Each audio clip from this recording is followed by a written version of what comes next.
Each year, we commemorate Black History Month in February. But for Black History Month should not focus on just a few historic events and promote the heroism of just a few heroes, or limit itself to a few athletes who broke color barriers, as important as they were. As Americans of African descent, it's important that we document the lives of our ancestors and our lineal descent to them. Each year, we commemorate Black History Month in February.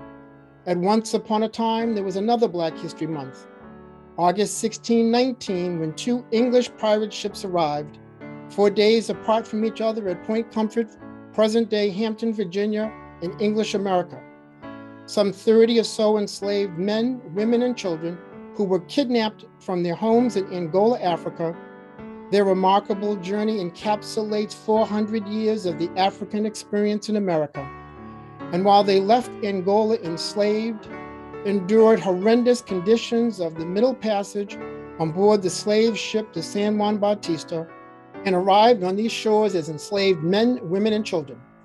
Enslavement as we know it would not be their final fate. Nonetheless, their arrival, their presence, and their legacy would be one that would endure as our nation's original sin. For nearly 400 years, we knew nothing of these men, women, and children, our forefathers. But with dedicated research, within a few short years, we've come to know so much about them and about 1619. Buried deep in archives all around the world and buried deep in our own colonial records at home, 1619 has now become a household word. Ripped from the clutches of their ancestors in Angola, they arrived in English America in 1619 and helped to start a new world order. For 400 years, our ancestors survived, they persevered, they prospered, and they multiplied. Black History Month is a period of reflection of Americans of African descent. But it needs to be the study of your people, my people, of our people. Black History Month needs to be a study of what they don't want us to know and what we weren't taught in schools. Black History Month needs to be a study of the genesis of the 1705 slave codes, the very codes that served as the foundation of Jim Crow laws then and now. As well documented, the Angolans brought with them the knowledge, skills, and abilities needed for the English settlers to survive and to prosper. But we're not surprised if your ancestors came from Angola, Nigeria, Ghana, East Africa, or anywhere in between. It was through their free labor and their blood, their sweat, and their tears of our people who built this great nation. Black history is your history. It's the history of your DNA. It's America's history. We know that our ancestors were overvalued as enslaved people, but undervalued as free people, and that American history suppressed their importance and their contributions. Now more than ever, it's important to learn about our ancestors' history, our freed, and enslaved ancestors, and all of our genealogical connections to them. More than ever, we must make sure that our Black history becomes American history, and let no man convolute nor tear it asunder. Despite the abundance of documentation, history did not want us to know the successes of the first Africans and that slavery would not be their fate. They became successful. They would come to own their own land. They would become businessmen and farmers and come to enter into contracts and buy and sell livestock. And from their successes, the jealousies and envy of others, particularly after Bacon's Rebellion, would set in motion the construct of the 1705 slave codes, and to ensure that none of their descendants would ever achieve their success, and that no other African would ever be able to have their successes.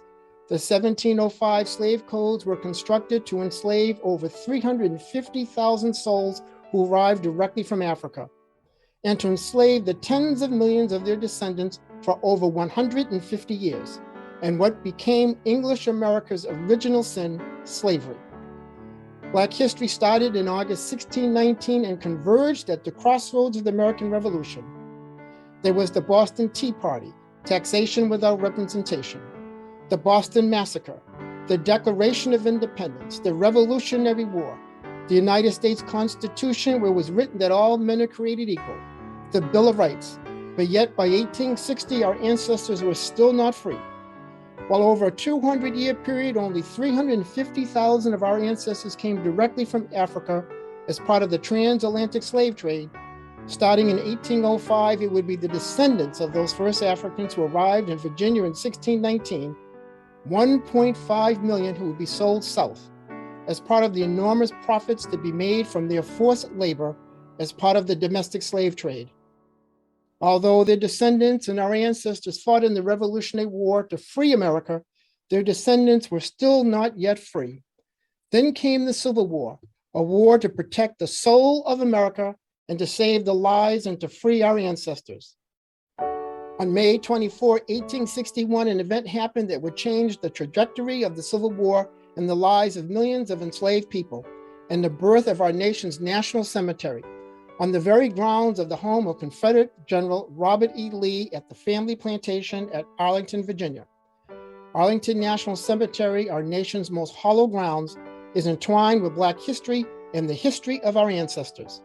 On May 24, 1861, Major General Benjamin Butler learned that 3 enslaved men, Frank Baker, James Townsend, and Shepard Mallory, had fled to his Union military encampment at Fort Monroe, Virginia.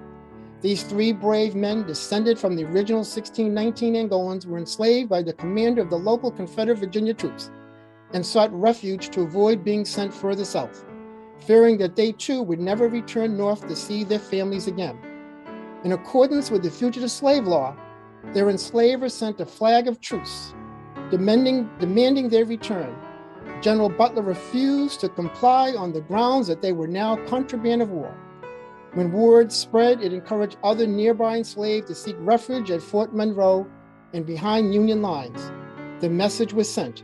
The time to escape was upon them. For the runaways, particularly for those from Maryland and Virginia, Washington, D.C. became the refuge of choice. And for far too many who died along the side of the roads or in the battlefields of Northern Virginia, they never saw their day of freedom. For the contraband who did arrive, the city of Washington was absorbing another population, sick, wounded, maimed, and dying soldiers from the Civil War battlefields. The city at the time had no existing system in place to absorb this large influx of people in need, whether white or Black, civilian or military, dead or alive. Conditions in the city of Washington became an unhealthy mix of infectious disease, a degraded environment polluting the water supply, a high concentration of congested contraband camps, and military hospitals. The city lacked a government support system to support the arrival of sick, wounded, maimed, and dead soldiers, along with Black refugees in ill health. Between June 1862 and June 1864, the death rate at contraband Camp Barker alone approached 1 in 7. By the spring of 1863, immediately after the July 1, 1863 Emancipation Proclamation, more than 10,000 persons were seeking asylum in Washington, D.C. As conditions in these many tent cities deteriorated, a high rate of death due to disease resulted. It was decided to relocate some of the contraband outside of the city. It was first decided to move some of the contraband to the open, healthy heights of the plantation of Arlington House, the recently abandoned home and plantation of Confederate General Robert E. Lee.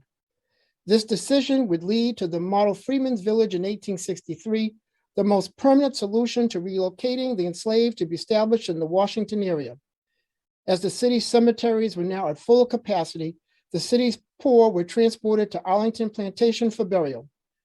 Union military leaders, angered by Robert E. Lee leaving the Union Army to join the Confederacy, wanted to bury as many bodies on the plantation as possible, to poison the wells and ruin the land, in what is now known as Arlington Cemetery's Section 27.